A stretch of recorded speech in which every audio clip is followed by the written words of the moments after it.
Welcome to the Let's Get Vulnerable podcast. It's your host, Dr. Morgan, and I am so excited about today's episode. This one is juicy. This is going to be short and sweet, but it's powerful. I am going to dive in with you about the thing that I see sabotaging people in their dating life and in their relationships, not just in dating, but also in long term relationships. This also shows up in friendships. We're going to talk about what is the number one thing that I think is getting in the way of people having the type of relationship that they want to have. Because obviously, we can have relationships. All of us could find ourselves in a relationship, but it's about the quality of the relationship, right? If you're listening to this podcast, you don't just want any old type of relationship. You want emotionally safe, securely attached, long lasting relationship where you can show up and be fully yourself. So I'm going to talk about what is the number one thing that's sabotaging that? Before I get going, I want to remind you I am hosting the Move to Secure Attachment 3-day challenge. It starts this Wednesday. This is going to help you rewire your brain so that you can have securely attached, emotionally available relationships. I only do this once a year. It is so powerful. This is a live experience. This is a transformational event. Yes, you will be getting some homework. You will be asked to show up and participate fully. So only come if you know, okay, yeah, I really am ready to do some work on myself. This is going to be so powerful. We're also going to have fun and we get to just feel the energy of everyone being live together. So I can't wait for you to be there. Plus, oh my goodness, there's over 900 of you signed up. I am shook. When I first did this event, we had about like 20 people coming. So just to have come this far, this is amazing. I am blown away. Cannot wait to see you guys live this week. Starts on Wednesday. The link is in the show notes. Go reserve your spot. You won't get access unless you reserve your spot. So go do it. Can't wait to see you live. Okay, the other thing before we get into this episode, you guys, I started Love is Blind. I had to. Actually, my fiance and I started it together on Valentine's Day, and it was really cute. He is so sweet. He lets me watch my reality TV and then he'll like pretend not to be into it, but then he's secretly more into it than I am. And that's how all of our reality TV goes, whether it's Southern Charm, Love is Blind. Let me tell you, Robert gets really into it. So he's into Love is Blind as well. I've only seen 2 episodes. Alex mentioned attachment styles. I was blown away, you guys. In all the seasons of Love is Blind, I have not seen someone mention it in the pods. I feel like we're coming a long way as a society. And you guys, let me point out, it was a man that brought it up. There are so many men out there just like him that are doing the work, educating themselves. I loved it. I was like living for that moment. I actually recorded it. So, yay. Very cool to see the mention of attachment styles. I do have thoughts on that whole love triangle that's going on. Madison, Alex, and Mason. We will get into it. And then here's my other prediction. Something is off with Dave. I have only seen a couple episodes. Like I haven't even been doing any internet sleuthing or anything, but there's just something. I'm kind of getting the vibe of like some unhealed wounds, some like deep insecurity. And he's still kind of in this place of like facade, kind of. I don't know. Something is off. It's like one of those things where it's just felt. So maybe I'm wrong though. I don't know. I need to watch more episodes, but I will do an entire episode on Love is Blind. You guys know I love to do that. So you have that to look forward to. That'll be coming up soon. But today's episode, this is important. This is going to be short and sweet, but I really want to get into it. I got to tell you something. I have been noticing patterns now for over a decade of looking at relationships and looking at the things that cause relationships to break down. Why do relationships not work out? Why do people find themselves never being able to find their person and they keep getting in these emotionally unavailable, unhealthy relationships? I think of myself as a relationship pattern expert, right? And that's why attachment styles help me so much as well, because it can help explain why people do what they do in relationships. But I wanted to talk about something else today, which is another reason why people do what they do and why they have the kinds of relationships that they have. Because once again, I think there's such a movement right now. I've been talking about this a little bit on the show.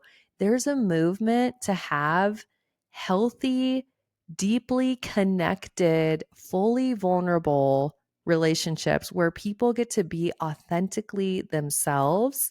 And we have these deep, deep levels of intimacy.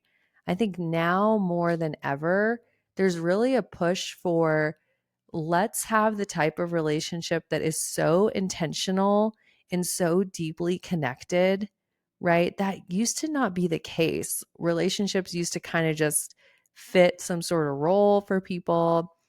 There was a necessity for them, right? I think, especially if we think about traditional heterosexual dynamics of the woman is supposed to be taking care of the home and the man's the breadwinner, blah, blah, blah, right?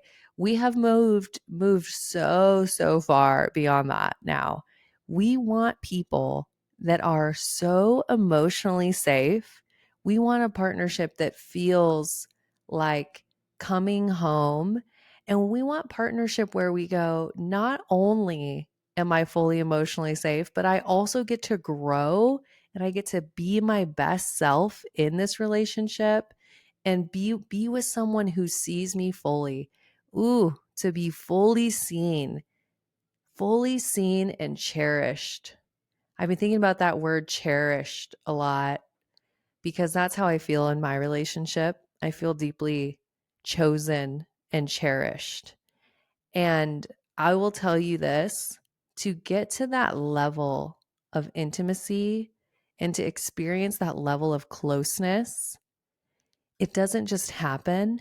It comes from being willing to be vulnerable, being willing to show up with your wounds, with your past relational trauma, with the stories that you're telling yourself, and to share those with your partner, to share the ugly, to share the messy.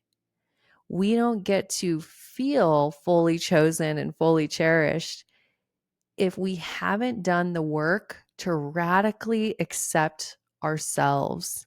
If you're not radically accepting yourself, if you're not able to tell the story of your past in a way where you've accepted it and you don't have judgment and you have self love and self compassion, then it's impossible to show up and share it with someone else.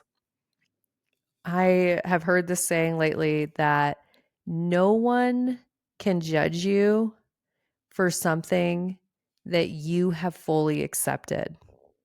So many of us are not sharing ourselves fully in our relationships because we haven't fully accepted ourselves. We haven't gotten to this place where we go, yes, I have these wounds. Yes, I have this baggage. I have these past relationship experiences, right? I don't like the term baggage, but that gets used a lot, you know? But we haven't gotten that place where we see that and we go, you know what? I accept it. I've made peace with it. I have looked at my childhood trauma from the lens of my adult, emotionally available self, and I've made sense of what has happened to me, and I have fully accepted it, and I have forgiven myself, and I have forgiven the people from my past. So many of us haven't done this. So then what happens? Then you find yourself in relationships. Things get hard, things get messy. All good relationships experience that. You find yourself there and you realize that you don't have the tools for deep intimacy. You realize that it can feel like you're jumping out of a helicopter without a parachute and you're going, holy shit, this person wants to get to know me. This person wants to see me deeply.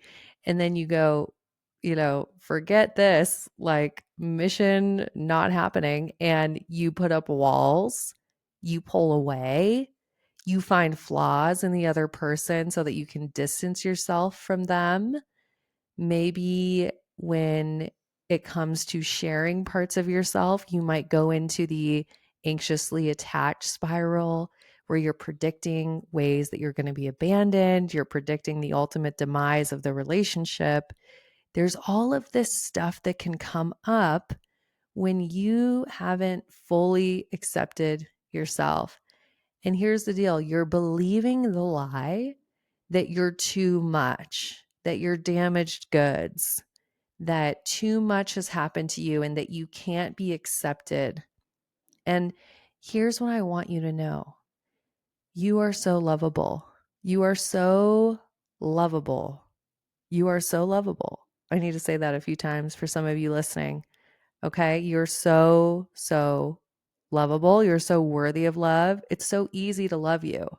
I don't want you believing the lie that you're too much or that you have too much trauma, too much has happened to you, because you deserve to feel what it feels like to fully accept yourself and then go into a relationship and be fully seen by another human and have that person fully choose you.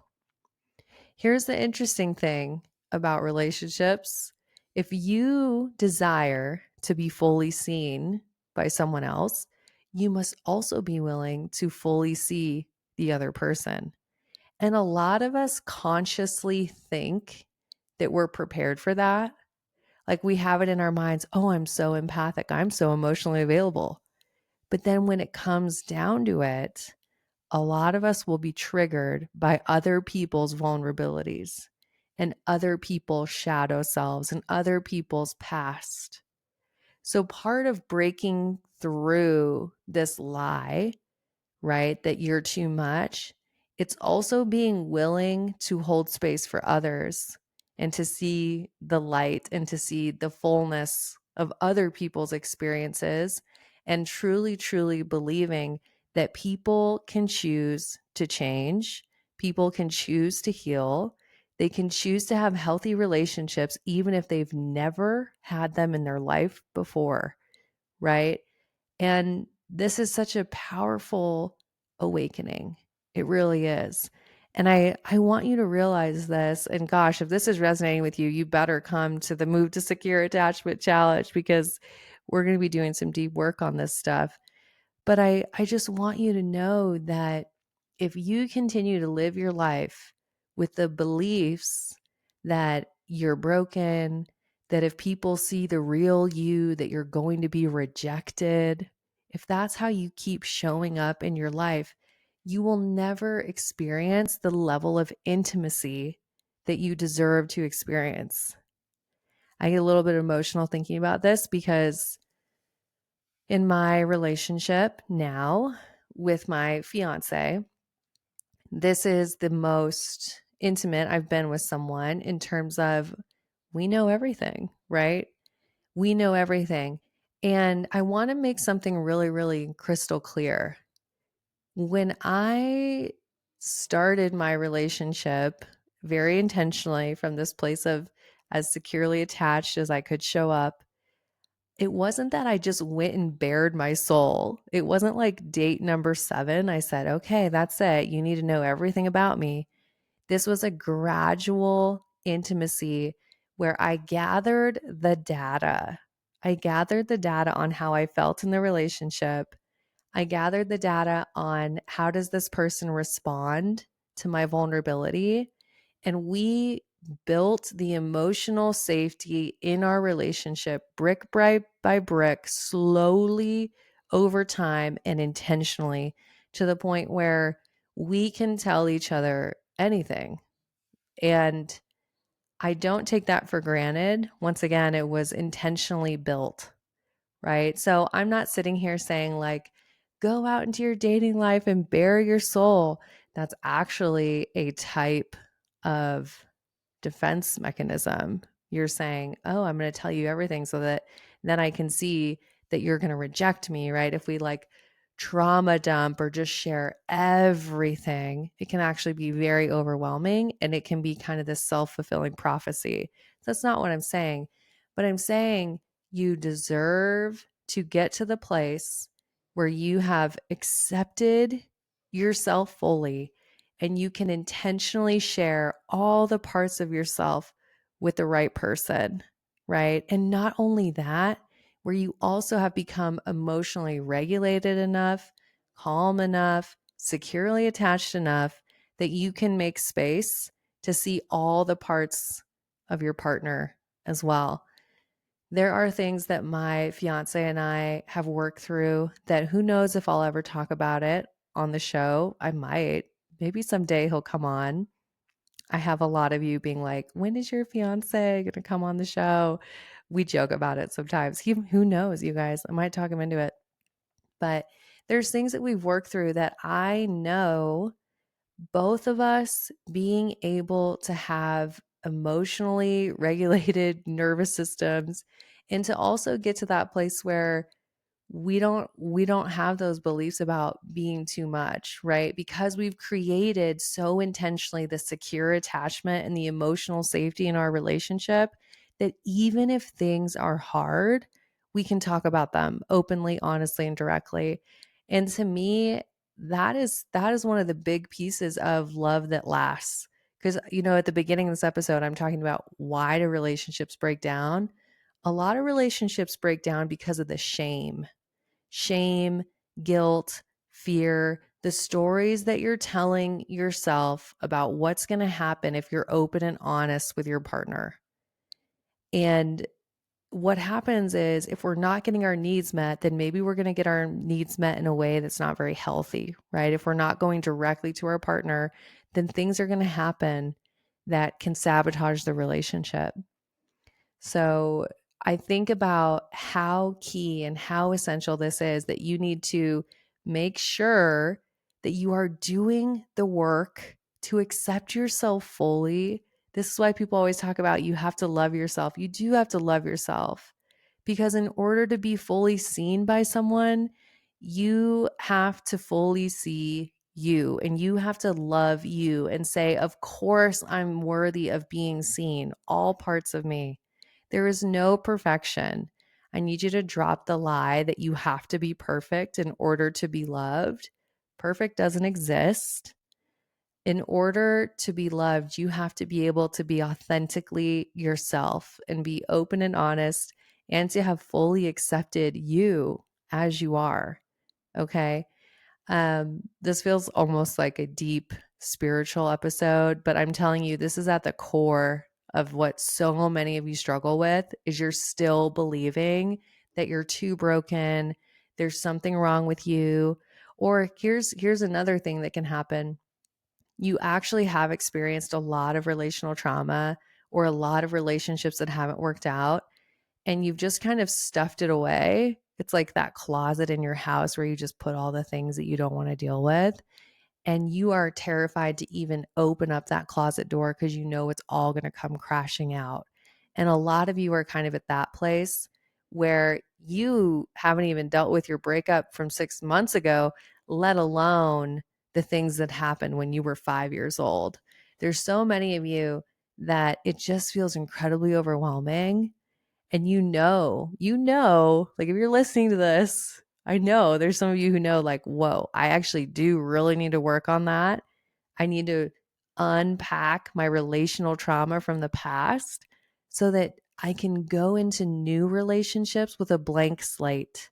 Because a lot of you, you're going in with these limiting beliefs, you're going in with your past relational trauma, you have all these terrible beliefs about yourself so that when you start to get close to someone, all your defenses go off or your anxious attachment goes off and you find a way to sabotage the relationship, right? Like so many of you are thinking that, oh, I just need to find a different person.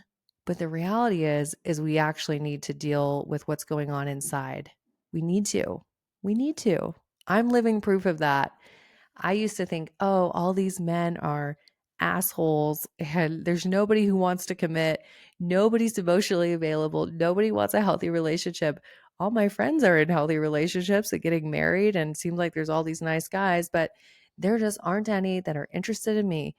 And let me tell you, okay, the common denominator was me. The common denominator was the fact that I had not dealt with what was going on inside. I had not dealt with my models about relationships, my beliefs about relationships, my disorganized attachment style, my behaviors, and the way I was showing up, right? I hadn't dealt with any of that.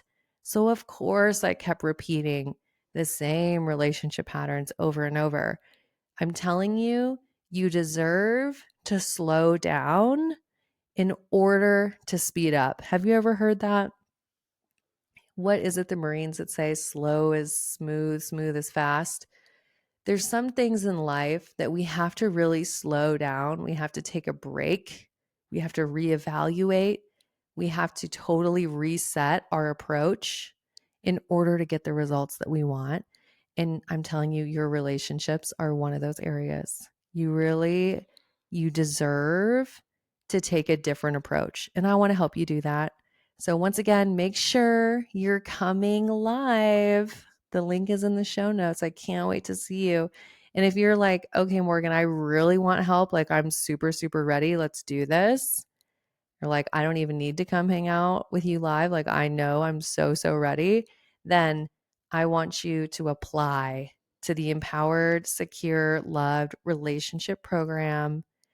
I actually have to let you guys know this. I'm going to start letting you know because I want you to know, like, whoever needs to do this work, I want you to be able to start doing it soon because this year in particular, there's so much going on in my life that there will be some times that we are going to have to close the program, meaning we won't be able to take clients. So we're actually approaching the at the end of April, we're going to be taking a break on the program. So I'm telling you, like, join now so that you can do the work and get this done before we're going to temporarily take a break from letting new applicants apply. So I'm planting the seed. If you've been putting it off and you're like, well, I'll do it in June.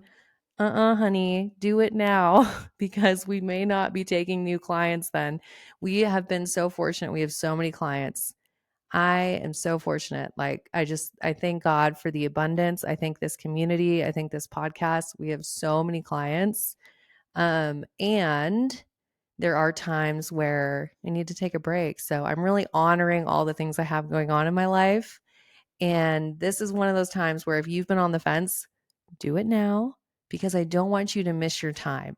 When you feel called, when you have that little voice of like, I think I need to do this, that is your sign. You need to do it. You need to do it. Okay. I am forever grateful that I've done the work on myself. I can't even imagine where my life would be. I really cannot. I don't want to think about it. So if you have that little voice, this is your sign. Go apply. Use the link in the show notes. I would love to see you inside of our program. This is built by me. Everything is intentionally in order. This is a proven roadmap. It's backed by attachment theory. It's also backed by NLP, neuro linguistic reprogramming. And this has helped over 700 people rewire their brains and attract healthy, loving relationships. We have so many marriages, babies, engagements, people in the best relationships of their lives. I adore all of our client success stories. This is not just some course on the internet. This is scientifically backed, proven, and we have had hundreds of people, almost 1,000 people, go through this program and have incredible results. So what are you waiting for? It's your turn. It's your turn. All right, y'all. I can't wait to see you live for the Move to Secure Attachment Challenge. It's going to be such an incredible event. And of course, I want you to know I am thinking of you. I am cheering you on. And as always, I'm wishing you high self-worth and great relationships. I'll talk to you soon.